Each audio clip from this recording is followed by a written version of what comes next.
I'd like to call to order the December 11th, 2018 meeting of the Bernalillo County Commissioners to order. We will start with a silent invocation and the Pledge of Allegiance led by Commissioner Smith.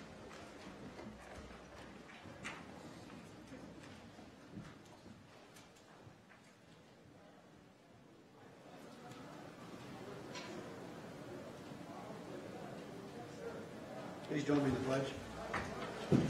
I pledge allegiance to the flag of the United States of America and to the republic for which it stands, one nation, under God, indivisible, with liberty and justice for all.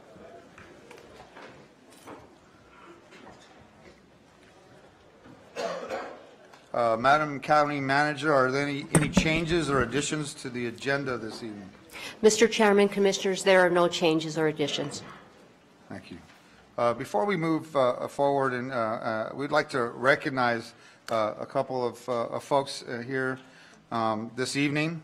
And I first off would like to recognize our commissioner here, Mr. James E. Smith, who was appointed to this board and I believe did a fantastic job for the county. And I thank him for, doing this job, because, to voluntarily do this job is tough, and to want to run for office is tough, and to do the job is tough. And we truly appreciate it. And I know that staff and everybody probably will concur with me that you're a great human being. You're a kind, compassionate man, and all those make for a good leader. And we appreciate your leadership, and we appreciate your friendship, and we wish you great success in the future, even if that's just playing golf. All right? All right. Thanks, Steve.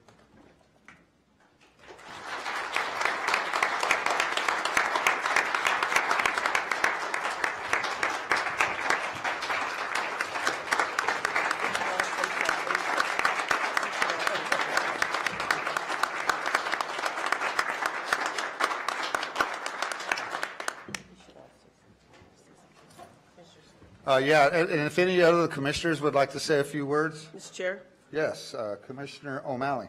Thank you. I just want to tell Commissioner Smith that I look forward to working with you in the future. You're going to be very involved, I know, and remain involved. And I think that I got to know Commissioner Smith, and I have to concur that he has been very, I believe, very involved and very open-minded and willing to work with folks. And so I appreciate your service up to now, Commissioner Smith, and I hope you're not just going to play golf. So we need you to do other things as well. So anyway, thank you. We good? Okay. Commissioner Talbert. Thank you, Mr. Chair. Appreciate it. Another outgoing elected official who will complete her term at the end of the month is our probate judge, Miss Willow Misty Parks. And Willow has been our probate judge for the last 8 years, serving tirelessly in a job that many of us will hopefully never have to worry about, except for at the time something bad happens to our family. And so it's one of those jobs that I think many of us probably forget about and don't think much about, but I know Willow took it very serious and did a nice job. And I can say, just from my perspective, it was one of those things that we never ever heard anything bad about. So, Ms. Parks, thank you so much for your dedication, your public service, and being willing to serve the public in a manner at which you did for the county for the last 8 years. So, thank you.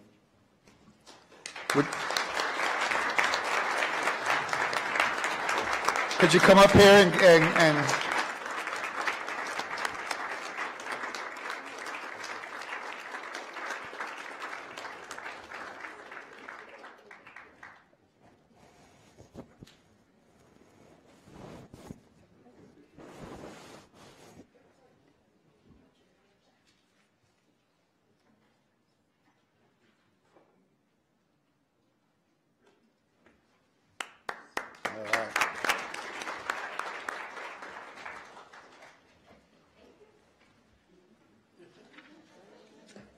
All right, so now we'll move on to proclamations. I have acknowledgement for the Bernalillo County Fire Station 38, a shift crew presentation, acknowledgement. So if we could have everybody from Fire Station 38 come down here, who's going to be recognized this evening.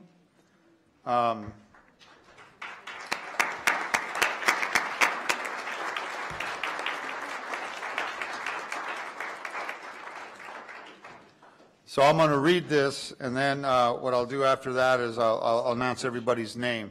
But just so you know, this certificate of recognition is from the Bernalillo County to the Bernalillo County Fire Department for your exceptional performance on November 12th, 2018, and your selflessness rescue of 3 Bernalillo County residents during an active shooter event. As Bernalillo County Fire and Rescue personnel, you risk your safety on a constant basis to provide security to the people and property of the county. On November 12th, you went above and beyond the call of duty at the Ben E. Keith warehouse to save 3 persons critically injured during an active shooting. As a member of the rescue task force, you treated and extracted from the scene 3 victims within under 10 minutes. Had you not provided your unique training and experience, rescue may have been delayed.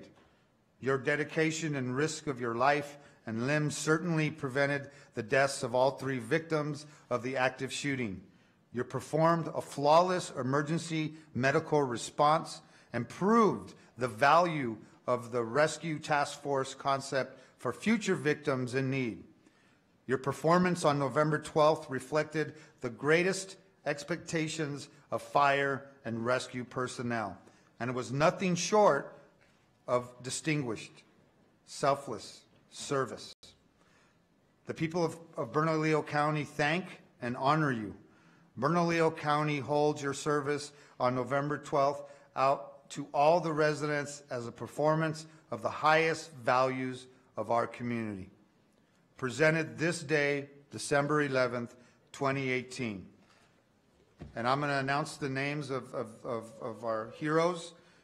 Michael Salazar, Matthew Prop, Marcelino Martinez, Joshua Robles, Ray Aragon, and Jose Salas. Thank you so much for what you did, for what you do, and you guys are our heroes. We thank you so much.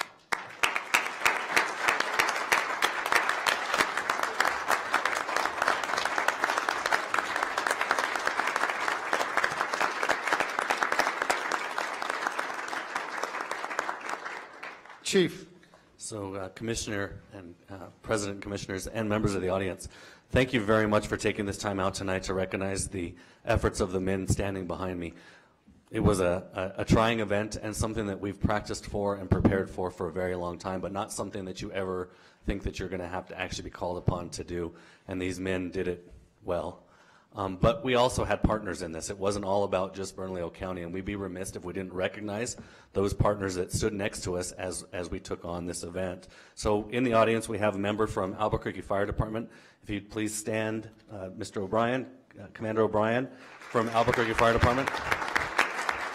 And they were right along our side as we went in to extract the victims. Of course, our Bernalillo County Sheriff's Department, who joined together with APD's SWAT team to make sure things were swept through the building and it was a safe perimeter. So a round of applause for Bernalillo County.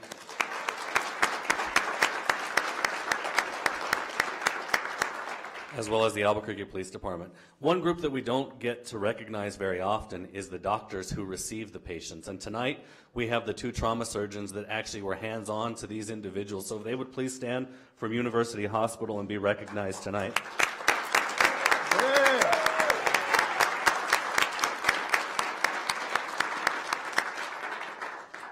And of course, our dispatchers, both on the city side and on the county side, for their great work as always. So again, we thank you all. I thank the men behind me and all of our partners for the work that they did on the night of the 12th That could have been a lot more horrific, and if it weren't for the efforts of all of the public safety entities, whether at the city, the university, Albuquerque Ambulance, wherever it may have been, we all came together like we're supposed to and did what we're asked to do. So thank you all very much. Thank you. Gentlemen, could you come up here, please?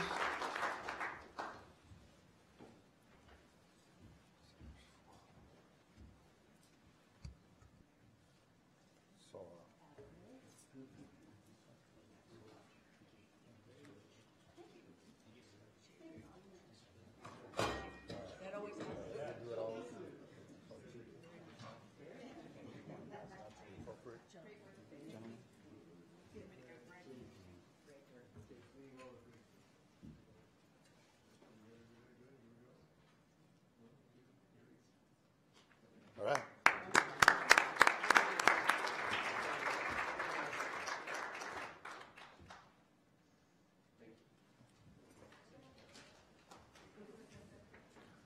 All right, thank you, gentlemen. We will go on to a proclamation, acknowledgement of the UNM Clinical Law Program. Commissioner Hart Stebbins. Thank you, Mr. Chairman. And I know we have some guests tonight from the law school, and I'd like to invite them up to the podium. I know we have Dean Sergio Pareja, Eliza Organic, April Land, Keisha Suzuki, Sergio Martinez, and Kip Bobroff. So I'm going to read the proclamation and give you all an opportunity to say a few words if you'd like. This is an acknowledgement by the Bernalillo County Board of Commissioners for the University of New Mexico School of Law Clinical Law Program.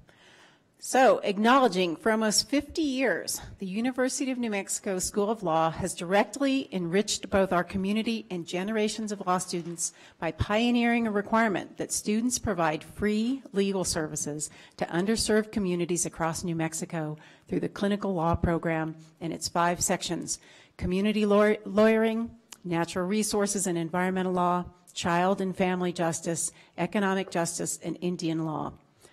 And acknowledging the program's longest running section, the Community Lawyering Clinic, has consistently and tirelessly met a wide range of legal needs for members of our community who would not otherwise be able to afford it.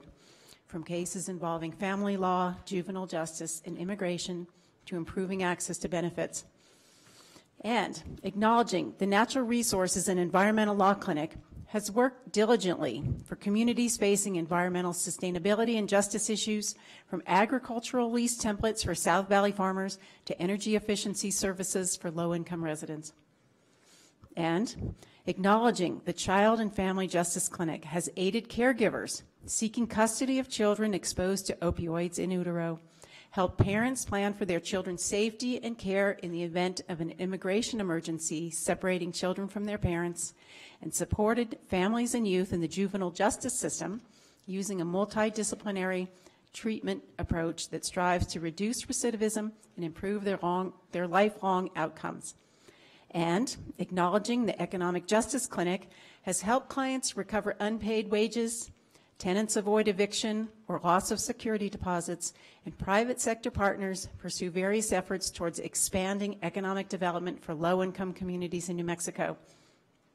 And acknowledging the Southwest Indian Law Clinic has led efforts to address issues facing Native American communities, from real ID fairs and representing indigent clients across the tribal, state, and federal systems, where Native Americans are often left without representation, to advocating for improved education, racial and consumer justice, and cultural sensitivity.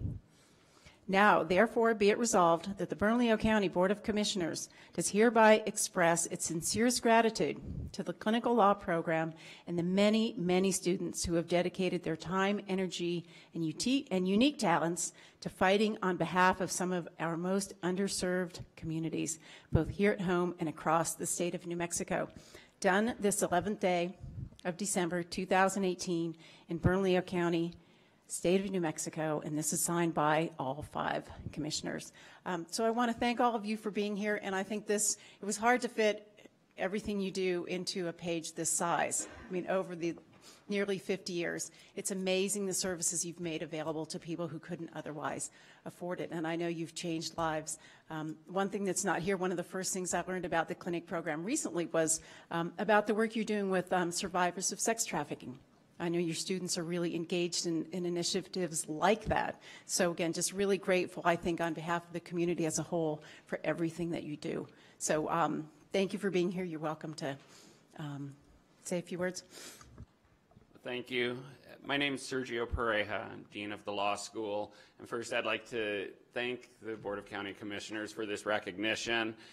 Our faculty standing behind me and our students, and this is really an effort of a lot of people involved. For our students, it's an educational experience, but it's also an opportunity to serve and make a difference.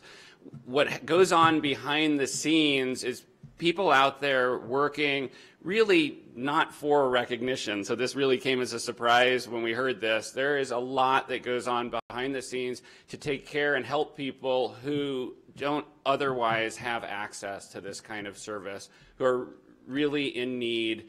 And people go about their work on a daily basis out there, guiding students to do a lot of this work. And we create like a force of lawyers that end up, hopefully, through this experience, learning about the needs that are out there and changing what they do when they ultimately graduate from law school so that they can be part of the solution.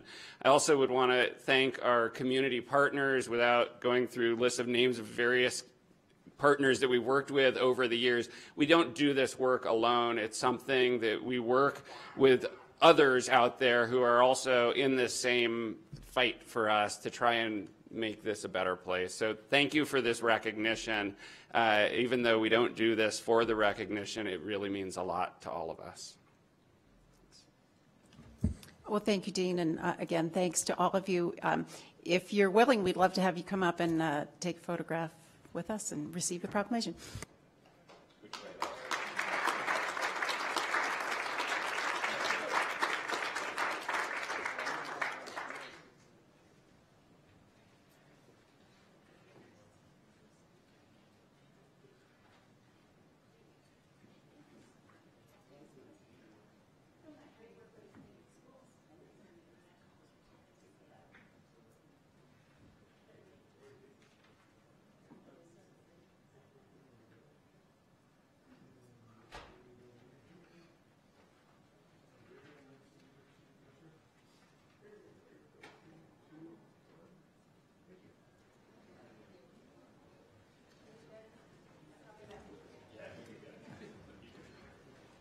Okay, we now will move on to public comment. So, public comment, you will have 2 minutes to speak. You'll be given a 30-second notice to wrap up your comments, and final notice when your time is up. When your name is called, please make your way down to the podium and state your name for the record before you begin your comments. We have two signed up this evening, Jason Prince and Dawn Schrader.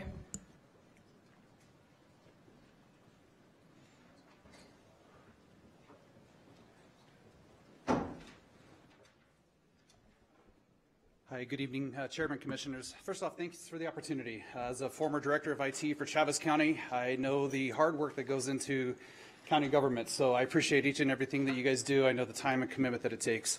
So thank you for your service to help make Albuquerque and Bernalillo County a much better place to live. I, as a citizen here since 2016, get to reap the benefits of your hard work, and so it's a pleasure to be here. The reason I'm here today, my wife and I have started a company. We have a Boulder Designs franchise. And so we are a locally owned and operated franchise of Boulder Designs. And so our company is Solid Rock Enterprises. And Boulder Designs, we do custom crafted boulders. So whether that be for address or name boulders in front of your house, or breakaway mailboxes, fountains, fire pits, benches, water features, commercial signage, we can do all of those things. And our boulders are actually custom crafted. We hand make the boulders. So it's something that we are very involved in. And as a benefit to anybody that partakes in our services, we can actually make it very custom to you, anything that you want, size, shape, or color. We can also do any logo, graphic, things like that, and make it very personal to you. in our commercial signage industry. We are in a huge competition with that, and the benefit of our product is it's something that you can invest in once and you don't have to worry about it again. So the benefit of us over wood, vinyl, plastic, stucco, it's an investment one time, and then it's going to last for the rest of the investment there. So in a nutshell, we enjoy being a local company here. It's nice to be a company that can actually do business in the city. You don't have to go out of town. We actually have golf course programs, and so we're competing with companies in Florida that we can now bring that business here into New Mexico. So thank you for your time. We look forward to doing business here in Albuquerque and Bernalillo County. Thank you. Welcome. Don Schrader. Don Schrader. Like many people, I can be openly in love with more than one person at the same time. We teach children to share food, toys, friends. How selfish, how cruel the child who demands that his child friend have no other friends. We adults can learn to share our lovers with others. We enjoy a variety of flowers, fruits, vegetables, books, colors, songs. Many of us enjoy a variety of lovers. A parent can have a deep, special bond with each one of several children.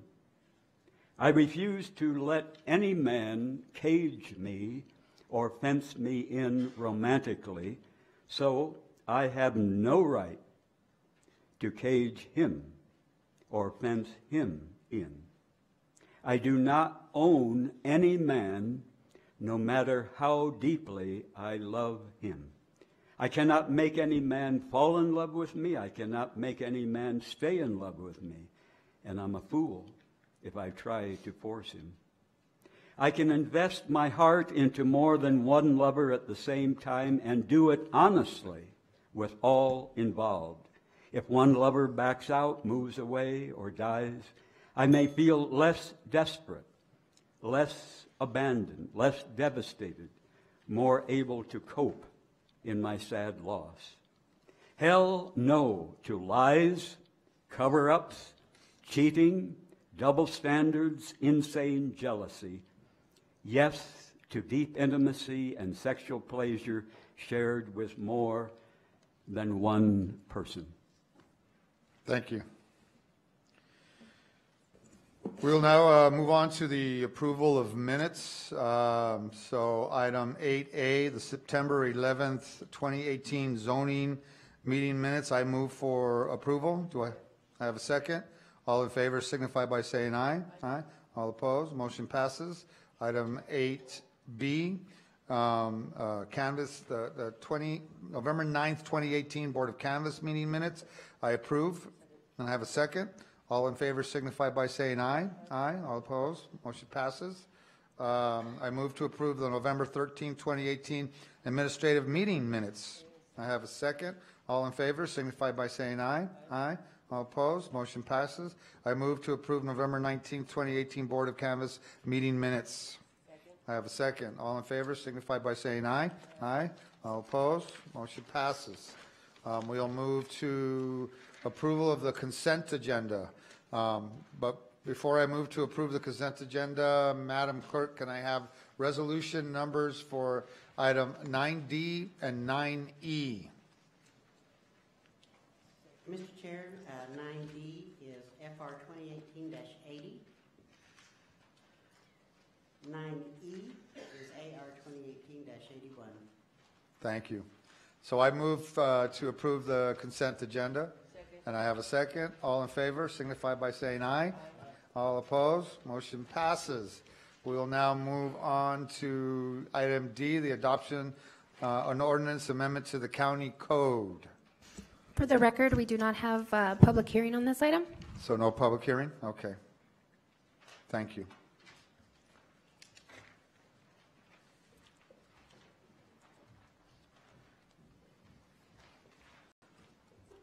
Good evening, Mr. Chairman, members of the Commission. This evening, we bring for your approval an ordinance creating a new charter. Oh, I'm sorry. I'm Elias Archuleta, Director of Technical Services, Bernalillo County Public Works. And I have also with me tonight Blaine Carter, Development Review Engineer, Bernalillo County Public Works.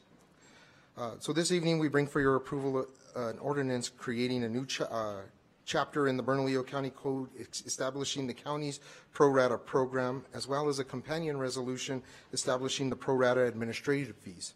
This action was made possible by the passage of the Urban Charter and was developed by a team led by Blaine Carter, our Development Review Engineer, under the direction of Kevin Grovett, our Development Review Manager, and with the assistance of Eric Schuler from County Legal. I will now turn it over to Blaine, who will explain the ordinance and our resolution. Thank you. Good evening, Chairman Casada, Commissioners. My name is Blaine Carter, Professional Engineer with the Public Works Division. What we have before you tonight is an ordinance that establishes a pro rata chapter. How we envision this to work currently, when someone wants to build on a lot in Bernalillo County where there's no roadway to that lot today, they're required to construct that before we will approve them to move into the home. This ordinance enables an added process. When they come in for that building permit, they still have to build a road, but we give them the option, as we're reviewing their plans at the Public Works Division, to petition the county to set up a pro rata agreement. What that will do will enable, when subsequent users of that road come in to pull their building permit, to reimburse that first person who constructed the road and paid for the road. This is kind of modeled on what the Water Authority currently does. They have a pro rata system in effect. It's been ongoing for a number of years. We've taken that ordinance and modified it for what we do for roadways at Public Works. And we've also added some additional protections, particularly for notice and right of appeal for the neighboring property owners that would be included in the agreement. So I'd be happy to stand for any questions, if anyone has any. Do you have any questions? No? Okay, so we have we have a motion for approval and a second, but I'm going to need an ordinance number and an AR number, Madam Clerk.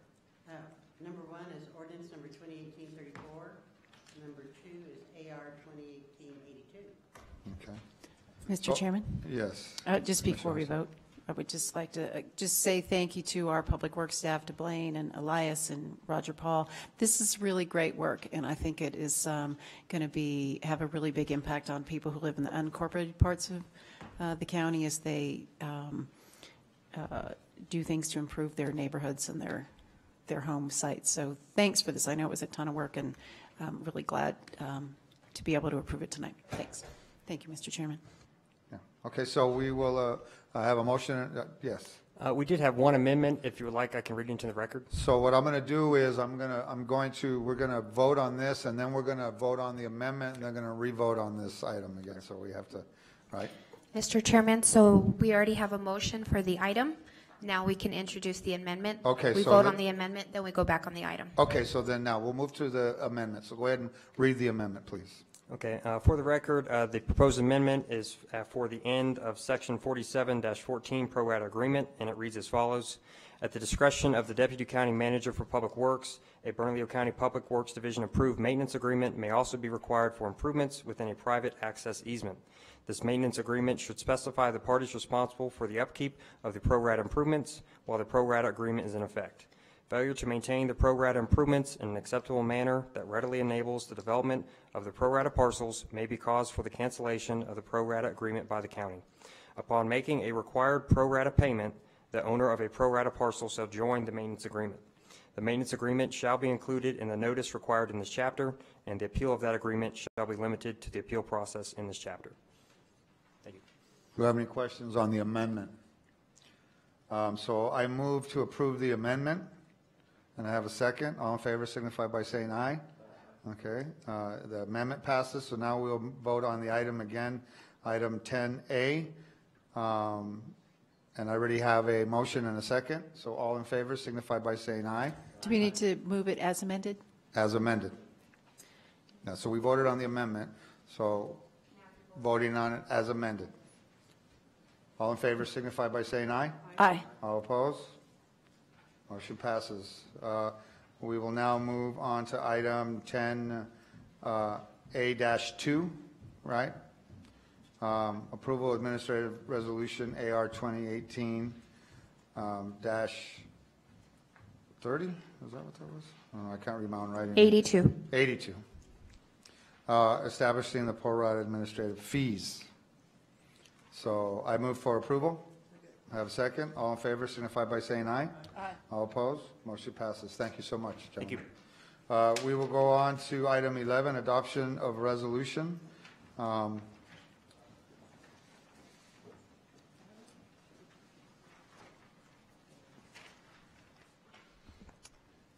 Good evening, Mr. Chairman, members of the Commission. My name is Clay Campbell, and I'm the Chief of Staff to the County Manager. And what I have before you tonight are 3 agenda items. 11A is our capital outlay resolution for the 2019 legislative session. This, of course, comes to the Commission annually before the session begins.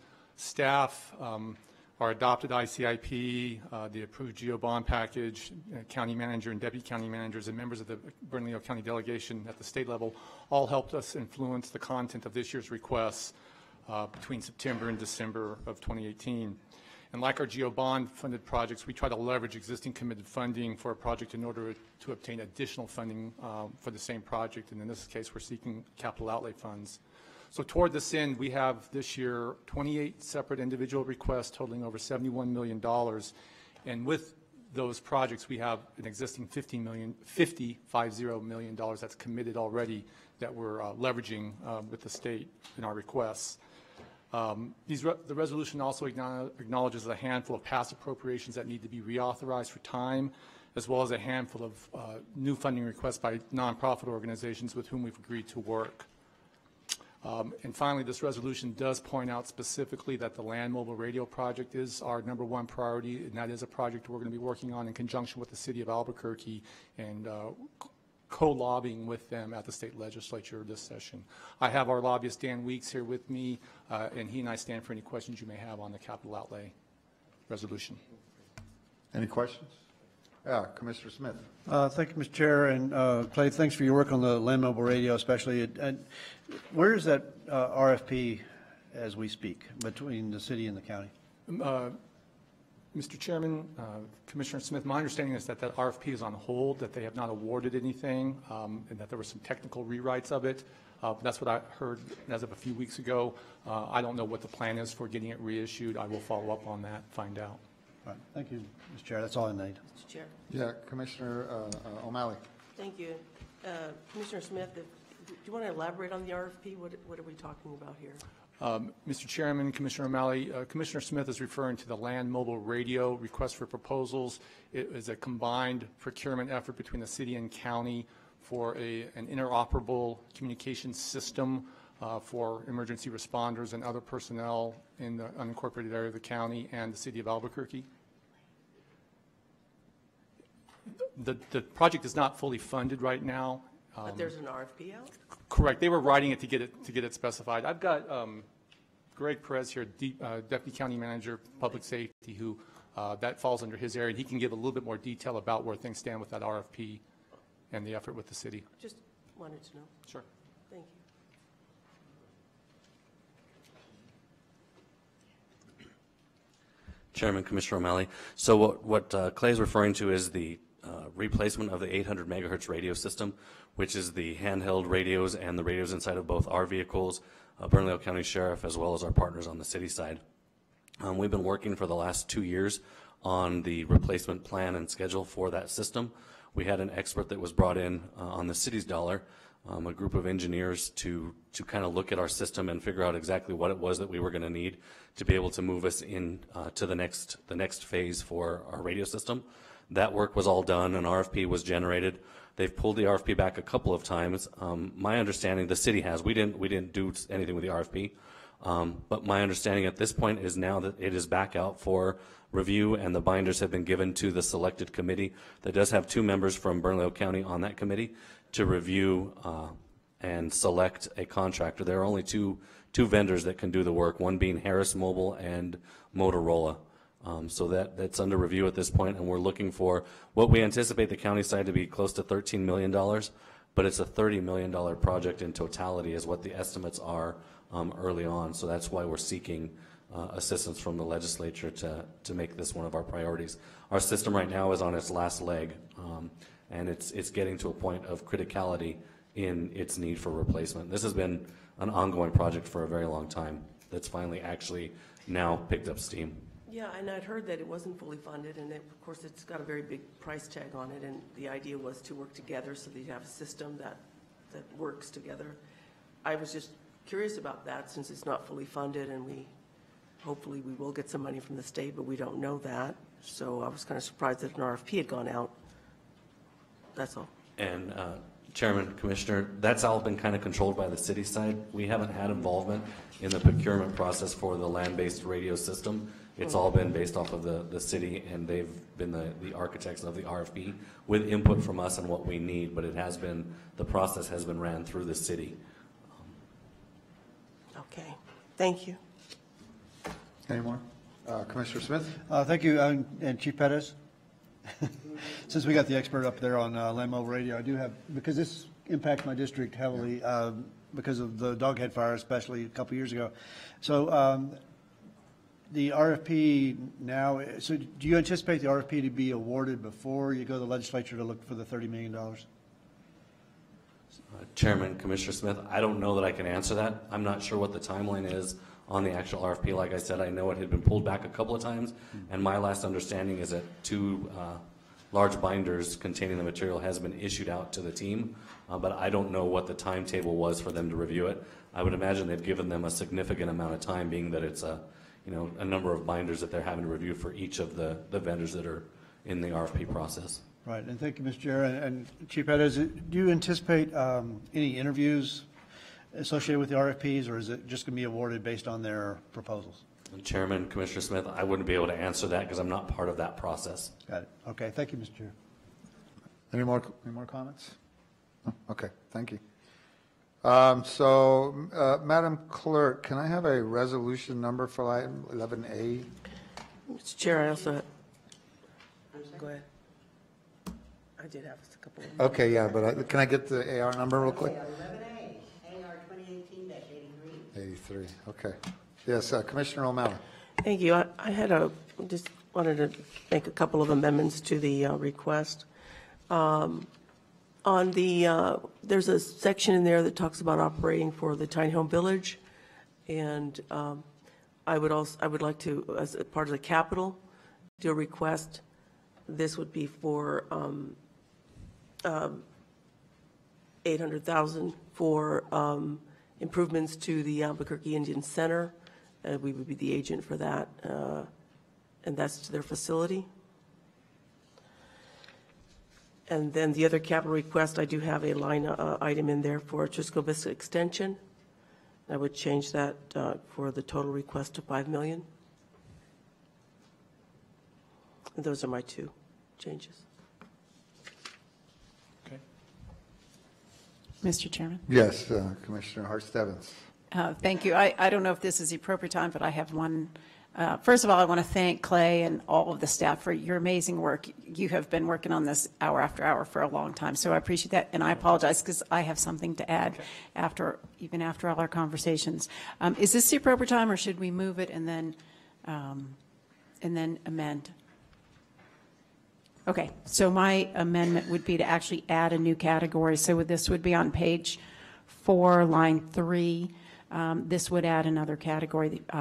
So it would be item H that would read $975,000 to be appropriated to the University of New Mexico to plan, design, and construct improvements at the University of New Mexico North Course urban open space to include Stanford and Yale streetscapes, landscaping, trail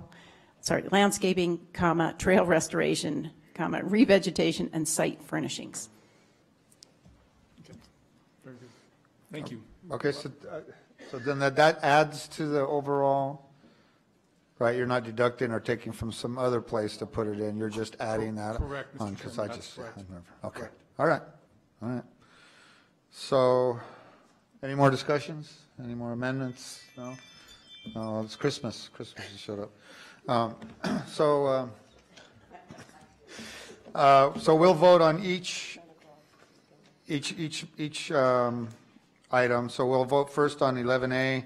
I move approval I have a motion. with the changes as read into the record. Okay, so we have a motion to approve with the changes that have been read into the record, or amendments. And do I have a second? And I have a second. All in favor signify by saying aye. All opposed. So item 11A passes. We will go to 11B. Madam Clerk, can we have a resolution number? 11B is 2018-84. 84. So I move for approval. I have a second. All in favor signify by saying aye. Aye. All opposed. Motion passes. Madam Clerk, on item 11C, can I have an AR number? AR 2018-85. 85. So I move for approval for item 11C. I will second that, but I do have one proposed amendment. Okay, so we will listen Sorry, I to have the to amendment. pull it up. And this is a very simple amendment. There is a, among the legislative priorities is funding for behavioral health. So it reads, require the New Mexico Human Services Department to ensure the provision of comprehensive services. This is for people housed within the Department of Corrections or in a county detention center. Right now, the way it reads is that these services would be provided only to individuals who are nonviolent, and I move that we strike the word nonviolent. So it will read provision of comprehensive services to adult and juvenile offenders housed within the Department of Corrections or in a county detention center. And I think this is important because if we were to limit these very vital services to only nonviolent adult and juvenile offenders, that would eliminate probably the most needy population, you know, individuals whose behavioral health conditions or their substance use disorders drive their violent behavior would, the way it reads now, not be eligible for these services, and I think that actually should be a priority population. So I would just propose that amendment that we strike, under behavioral health, the second line, we strike the word nonviolent. So I have a motion and a second for item C, and we will vote on it as amended. So all in favor signify by saying aye. Aye. All opposed? So item 11C passes as amended. We will now move to approvals. 12A, accounting, comprehensive annual financial report for fiscal year ending in June 30th, 2018. Good evening, Chairman Casada, Commissioners. I'm Pamela Moon, and I'm pleased to present to you the fiscal year 18 Comprehensive Annual Financial Report. Our auditors are Clifton Lawson Allen, and they held the exit conference on November 9th, and some of our audit committee members were there. We presented the CAFR to the New Mexico Office of State Auditors, and they've given us permission to release the report for you to accept. One of the OSA requirements is that our auditors present the report to you. So Laura Beltran-Smits with CLA is here to briefly explain the results of the audit. Laura? Thank you. Good evening. Good evening, Mr. Chair, members of the Commission. As Pam mentioned, we did have a formal exit conference on November 3rd, which included members of the Audit Committee and management of the county. This is our formal presentation to you all as governance, as required by the State Auditor's Office, since the county's CAFR has been officially released. We provided and gave an unmodified opinion on the county's overall CAFR. Unmodified is a clean opinion. It is the highest opinion. It's the one you want, meaning that based on our audit test work, we did not identify any material misstatements within your account balances or your disclosures that are included in the county's CAFR. Additionally, we also issue a report on the county's compliance with your federal programs, because you do receive federal grants and incur federal expenditures. Similar to your financial audit report, we did issue an unmodified opinion on the county's compliance with your federal grants and your federal programs and the missions and objectives of those grants that were tested. We did not identify, or we did not encounter any difficulties in working with management of the county during our audit. We didn't encounter any issues, any matters that required a consultation with other auditors, other accountants during the work. To the best of our knowledge, the county did not have any conversations with other accountants regarding any of the matters that were discussed during the audit. It's not to say it can't happen. Simply, if that matter does occur, we want to make sure that the other accountants have all of the facts and circumstances that we have so that everyone has all of the information appropriately. There weren't any significant changes to the county's accounting policies or practices from this year to last year. The only change this year was the implementation of a new pronouncement as required by a governmental accounting standards board.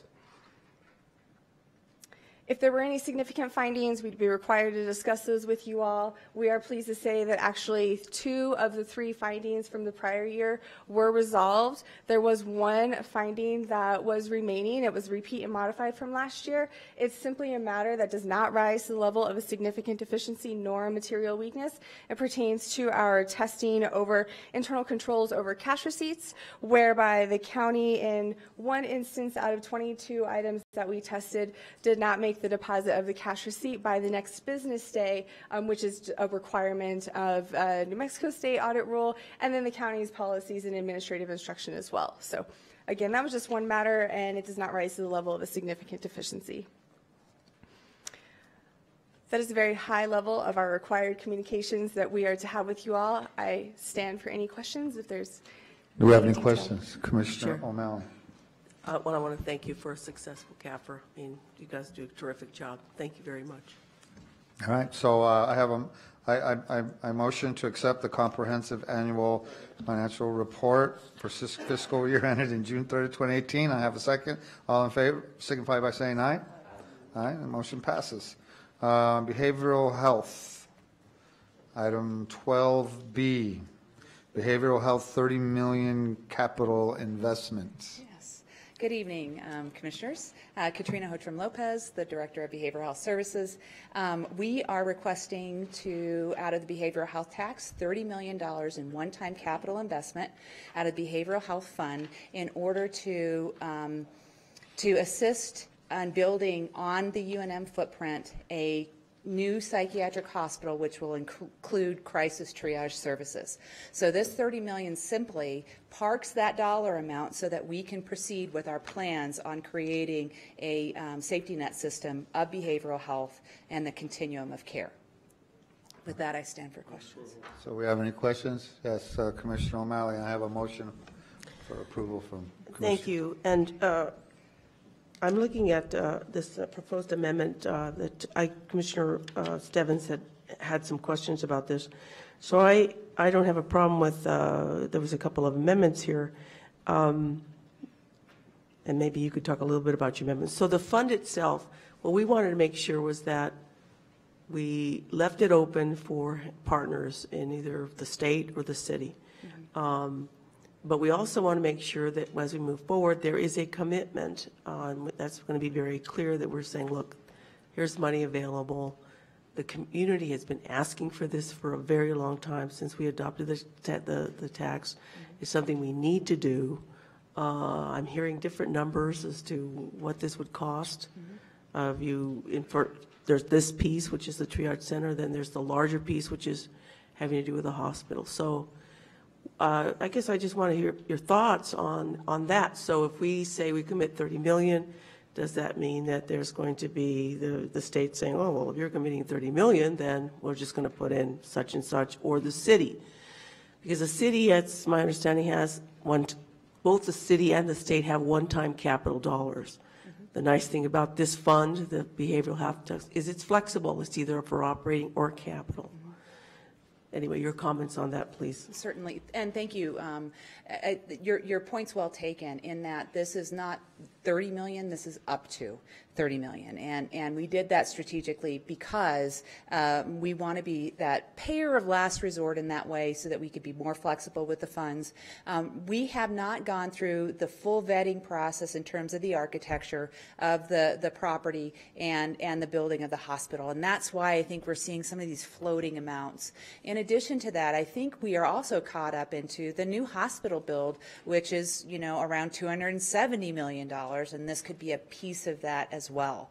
And so our portion and what we're talking about doing is carving out the crisis triage piece, which would also invest in the new psychiatric center. So you'd want those services that are at the Marble location now, that psychiatric service, to be placed in a new building and a modern building with additional services there, additional beds, and then crisis triage services in addition to that. So that price is looking at more than up to $30 million. That price is looking at about $50 to $60 million just for that portion.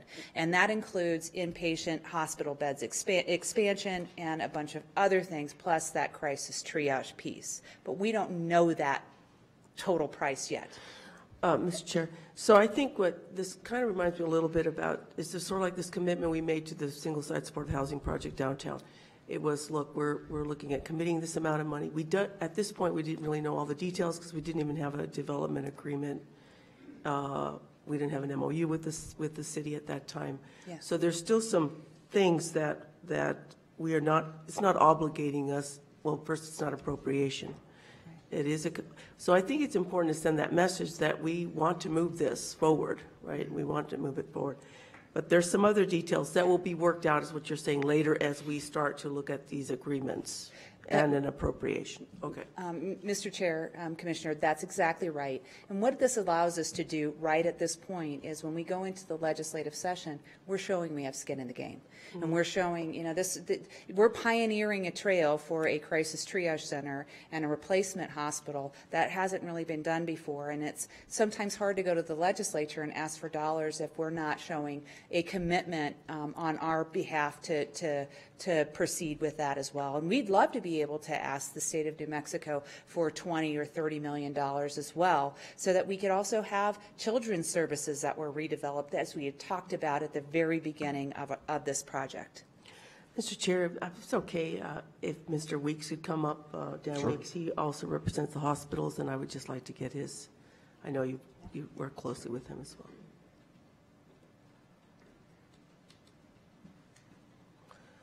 Thank you, Mr. Weeks. Mr. Chair, Madam. So, you know, we were talking about, I mean, you're the guy who, you know, you're a man, goes up there and looks for money for us. And so how does this look to you in terms of getting money from the state? Mr. Chair, Commissioner O'Malley, last year we had a proposal, and it was actually moving forward and actually got some changes to the crisis triage legislation to allow it to be stood up at the hospital, right, or hospital statewide. There was money that we identified. It was excess dollars within the New Mexico Finance Authority. Unfortunately, that got diverted into another project. It's my understanding that there is still, or an additional, approximately $18 to $20 million in bonding capacity within NMFA and the Public Project Revolving Fund that we could access, but it's going to require some special language in order for us to do that. So in addition to this $30 million, which is kind of an open-ended situation, I believe we'll be able to access and secure some additional dollars from the state to supplement this and augment this particular proposal. So it's a dire need, as you know, and it's requiring ongoing coordination between the state, the Medicaid division up there, which none of this will work unless we get authority and approval to do Medicaid matching for the services. So, and that's something you expect to happen next year? Actually, Mr. Chairman and Commissioners, regulations are in place now that we push through the Department of Health, in order to do this. So we're going to have to tweak those regulations a little bit and look at if there to see if there's any kind of statutory changes that might be necessary to do that. But that's all in the works. Okay.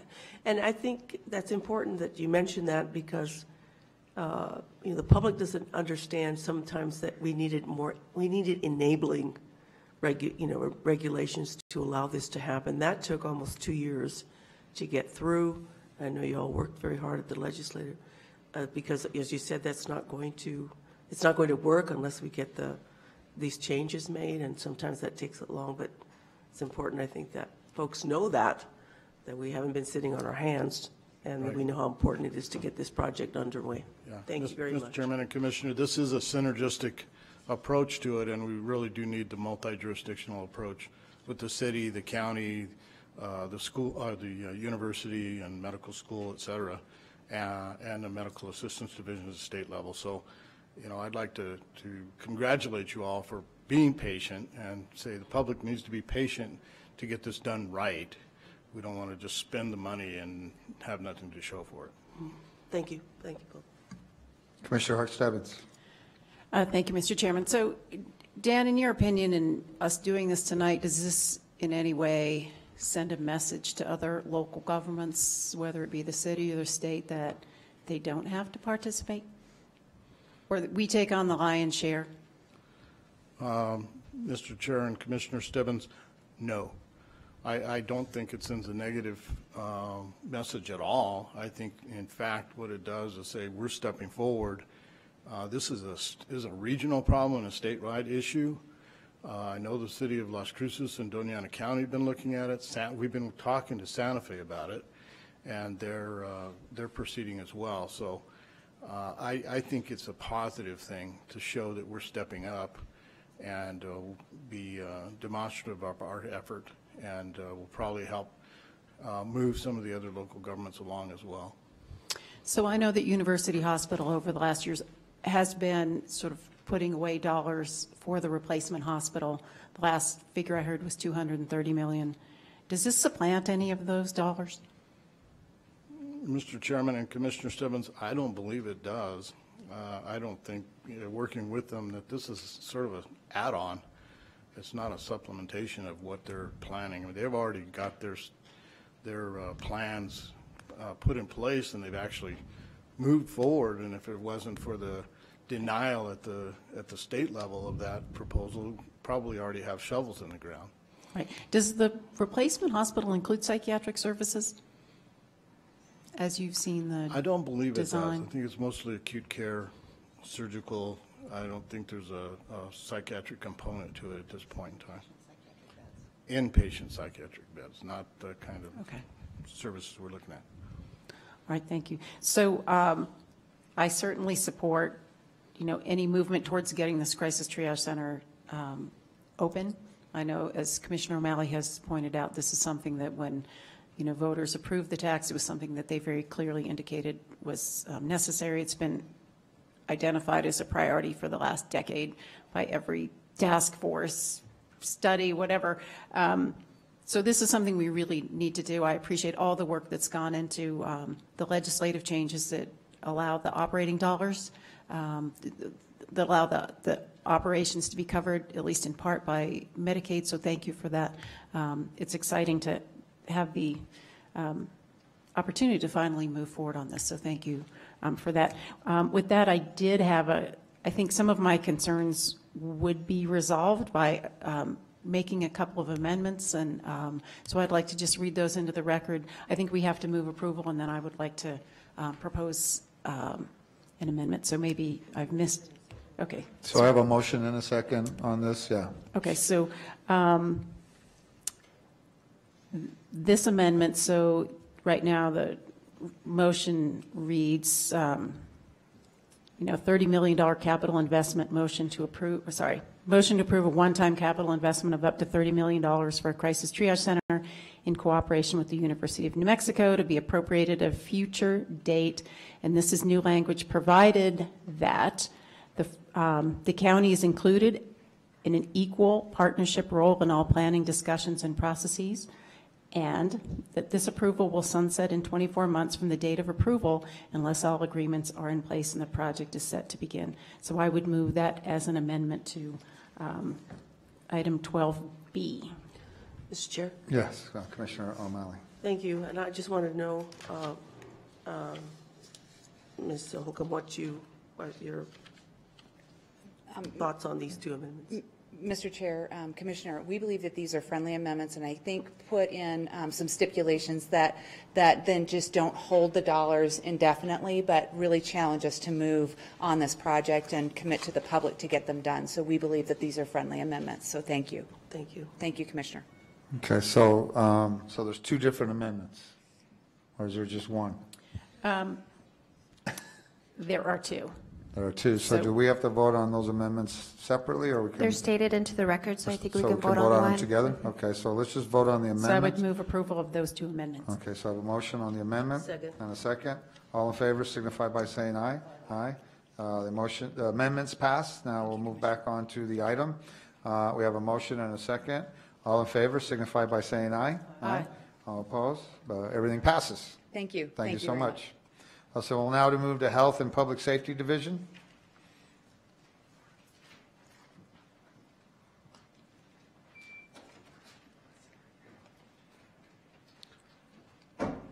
Madam County Manager.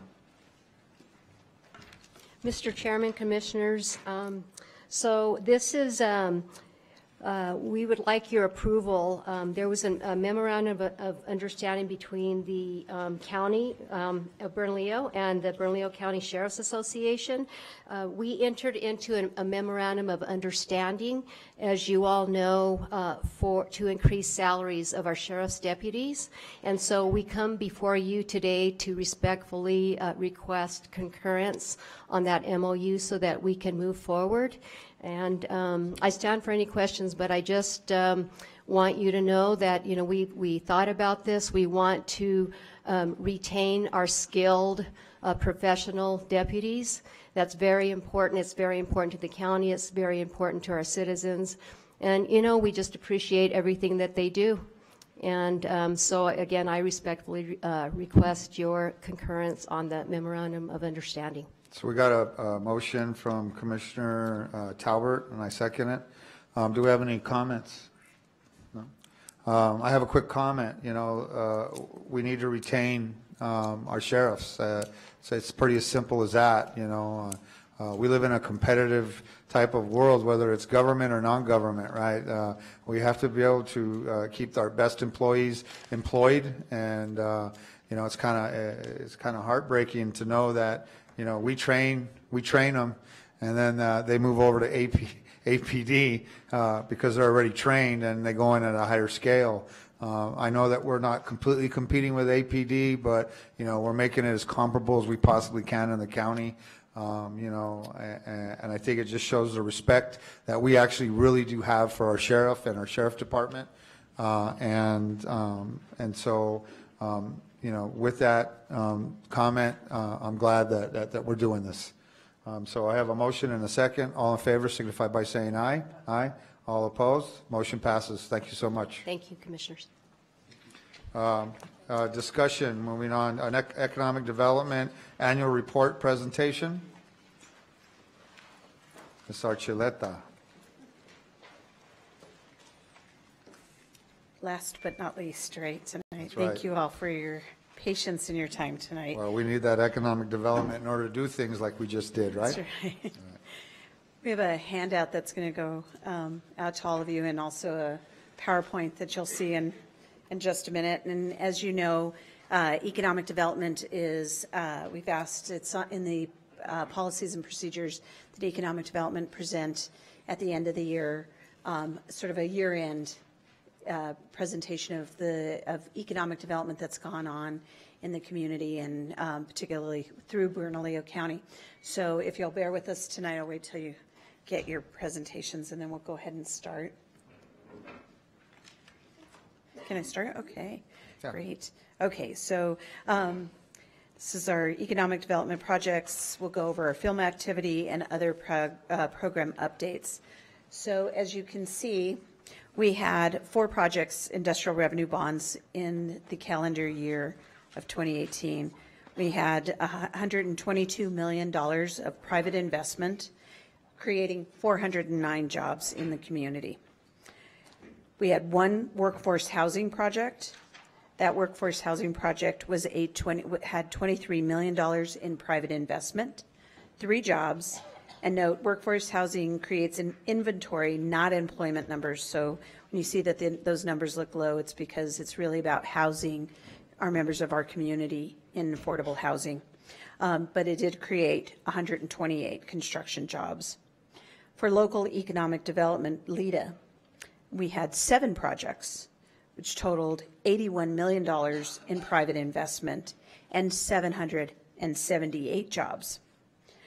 If we look at those 4 projects for industrial revenue bonds, we'll show that we did Vitality Works, which is on Blue Water Road, Benny Keith, which will be at Galantine Place, Northwest. It's the southeast corner of I-40 and Unser Boulevard. Sawmill Market, which is on Belima, across from Chaco Hotel. 3D Glass Solutions, which is the north, it's actually on Balloon Fiesta Parkway, north of Balloon Fiesta Parkway between San Mateo Boulevard and I-25.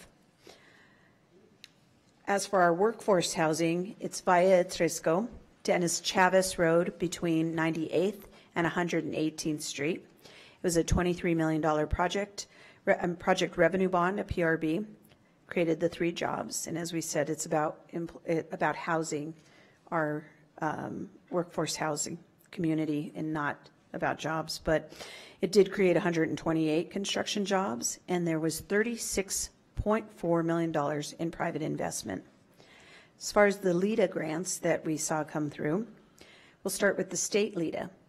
We have Lavu, which is on 3rd Street, just down the street here.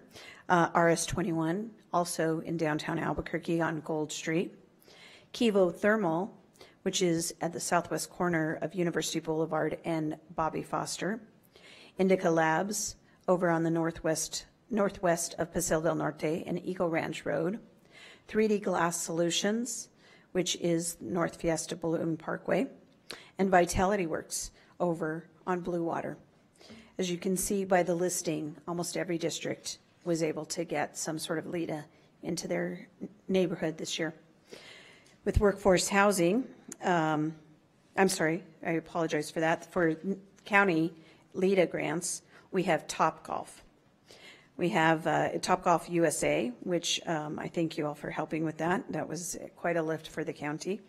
$250,000 in a LEDA grant, 1.25 in LEDA GRT increment, and also thank you all for passing the increment this year. That created 350 full-time jobs with full benefits, 245 construction jobs, and $38.8 million in private investment. As you know, they will be breaking ground in January, so we should see that sometime in early 2021 completion. Upper Petroglyphs PIDs. We were able to do 2 this year. Upper Petroglyphs, we were able to complete 2 PIDs this year. One of those was Upper Petroglyph. It's District 1 and 4 through 11, which we had a meeting of earlier, and so I've said that sentence several times today. You approved that on October 23rd. It's the Master PID Infrastructure Development and Acquisition Agreement. That is over on the northwest corner of Central and Unser Boulevard. Sunporth South Business Park Public Improvement District is southwest of the Albuquerque Sunport, and you approved that in May 22nd of 2018. Also a Master PID Infrastructure Development Acquisition Agreement. I'd like to transition into our film and TV projects. Monies made in film January through December of this year approximated $54,000. We have, as you can see by the presentation, thank you, Marcos. We did 5 TV projects, 9 film projects in Bernalillo County. The direct spend for the state of New Mexico was $234 million. The number of projects of over $1 million was 38, and the worker days were 259,000 work days, actually almost 260,000 work days. So you can imagine our film department, which consists of Sulema, Lenz, and Marcos Gonzalez, were extremely busy this year. And just a quick note, Of course. those are high-paying union jobs. Yes, sir. Yep. It's Commissioner. Mr. Chair, and as you look at the next page, you can see the film locations and how diverse they are throughout the county. So we've been able to write permits for all sorts of areas. As of the 11th of December, we are now fully online. So all of our applications are electronic, and we have now begun charging $100 per permit as of this year. So we figure we might as well make a little revenue off of the film companies as they're coming in to help us support the work that we're doing. Next, I'd like to talk about CPACE, the CPACE program. Actually, did you want to? Excuse me, I'm sorry. No. Commissioner O'Malley. I'm sorry, what did you say the fee was, the application fee? $100 a permit. Well, that seems awfully low. Well, we thought we'd start low and we can build up. They have never paid anything either in the city or the county, and working in collaboration with the city's film director, we decided we'd try to work together and raise the permit fee to the same amount just to start building up. We're the only ones actually. Santa Fe has a small fee, a little bit higher than ours, but not by much. Los Angeles does charge $500 a permit.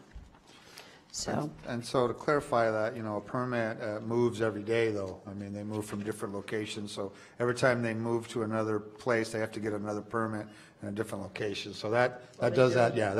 It's not like $100 and then you can shoot wherever you want. You have to get permits for every location that you move to, just to clarify that. Okay, thank you. Correct. Thank you, Mr. Chair. I'd like to go ahead and go on to CPACE. CPACE, we're working with legislative leaders to amend the existing CPACE legislation language in order to allow the county to pursue the CPACE program in the way that we've discussed and that you passed earlier in the year. The new legislative language, if the new legislative language is adopted, which we're very hopeful of that, the county's program may be operational in Q2 of 2019. And next, I'd like to go on to our opportunity zones, which there's a lot of information and excitement around. It's pretty much daily that I get a call regarding this. So just to give you an idea of what opportunity zones are, and certainly if any of you want to know more, we can dive deep into this. It was part of the tax legislation that was passed in Congress last November. It allowed low-income communities that hit a certain census criteria to be included in an opportunity zone where investors who have capital gains can actually invest their money into those locations as long as they leave that money there for 10 years. Any capital gains they earn in that new investment, they will not pay any kind of fees for or taxes on. So it's quite a way of investing for folks who are looking for capital gains investments. They will still pay on the initial capital gains, but any gains they make while on that incentive or on that investment, they will not have to pay. So there's a lot of interest in this, a lot of movement. In Bernalillo County, the staff, we submitted over 40 locations. 26 of those were chosen by the governor. We're hopeful that the governor the new incoming governor will open that up and working with Congress to open up the date again or the ability to nominate new locations. So Bernalillo County is set and ready to go. We do have an interactive map for investors and developers who want to put money in that area that can look to see if where their investment is actually in a certified opportunity zone. Mr. Chairman. Commissioner Hart-Stebbins. Thank you, Mr. Chairman. How many opportunity zones are there in Bernalillo County? 26. We did submit 40, but Roughly where they are across the county? Across the county. They are in every district. We submitted quite a number in every district. Unfortunately, those were reduced by the current governor's office. They reduced that number down and picked the opportunity zones they felt met the criteria. We felt there were more, but. And the criteria were unemployment, poverty? Yeah, well, those were all eligible locations. Those were census tract. Those are the criteria for census tract data that would make them eligible. But then in that, you had to show that there was already some investment that was taking place. Their infrastructure was in place to be able to build off of that. So there were certain criteria that we had to meet to show that there was potential for movement and that there were opportunities. Sorry to use that term too much tonight, but that there was actually a place for folks to invest in that would be rapid growth for them. Right. Thank you. Thank you, Mr. Chairman. Thank you. Thank you. Next, I'd like to move on to our economic development policy. As we all know, we're all worked very hard on this for a couple of years, and I really appreciate the Commission's support in this. It's really helped us as a agency, as a direction, to have direction from the Commission to sort of adhere to. It's actually, I'll be quite frank with you, the initial few months after the policy was passed, there was a nervousness in the community among groups that wanted to invest in certain areas, that county was closed for business. We were able to communicate otherwise that the policies and procedures really just put things more concretely and allowed people to feel much more comfortable about how that was going to work. So I do appreciate all your support with the policies, and it really has helped folks understand that they can streamline and how to apply for those incentives, and that there is a criteria that's involved in those incentives. So while it has possibly limited applications, I think in the long run, it actually has built up a sense of understanding in the community. So I really appreciate that. And next, I'd like to go on to the Brownfield grant that we're hopeful about applying for. We were approached earlier in the year by EPA. They have a very large grant that they were looking. New Mexico has not received an EPA Brownfield grant in 9 years. And because of the work that Public Works and Zoning and Planning have done, we are ready to go along the bridge corridor. But because we have so many communities or developments in that area that have some mitigation that needs to take place with regard to either asbestos or petroleum or other contaminants, we really want to be able to bring the CPA grant in that would help us help some of those landowners at least do phase 1 and phase 2 on their property, potentially being able to apply for additional money later to help them with cleanup. So because of that, it really will solidify the work that's been done, the economic development work that's been done on the bridge corridor. And I think with that, I'll stand for any questions. Do we have any more questions? Any comments? Thank you so much. I'd also like to, say thank you so much to economic development and your hard work, and and I really believe that we could look forward into some more TV and film that I know for sure now that Netflix is coming in. That's probably going to boom at a pretty huge rate for New Mexico, and and really concentrating on small businesses and different models that work. I think Commissioner O'Malley has done a great job in the sawmill area and supporting what's happening in the sawmill area, and we would sure like to see that take place. Sawmill area, did I say that right? And do that, across a lot of the communities here in Albuquerque and in Bernalillo County. And we know that's due to the hard work that you do at the economic development. So thank you for getting up, fighting very hard for jobs and for the future of Bernalillo County and the city of Albuquerque. All right. So we appreciate you very much. Thank you, Commissioner. And if I may, I would like to ask my staff to stand. They're in the back there, as well as Marcos Gonzalez, Sulema Lanz, and Dan Beeman. And Tabitha is not able to join us tonight. She was a little bit under the weather, but without their help, we certainly could not have accomplished what we've gotten done this year. So thank you very much for your support, and I'd like to thank County Manager for her support, Julie Baca, and Ken Martinez for always being there. They're incredible. So thank you all. Commissioner O'Malley. Mr. Chair, I just want to say, I want to thank you for your leadership, Sarcheletta, because that makes all the difference. You've got a great team, working really well together. I appreciate you communicating with all of us. That's very important, especially in our districts. And I know you work hard to bring business into the county, so thank you all very much. Thank you. All right, so announcement of the next commission meeting is Tuesday, January 8th, here at 5 p.m. in the Vincent E. Grego Chambers. This meeting is adjourned.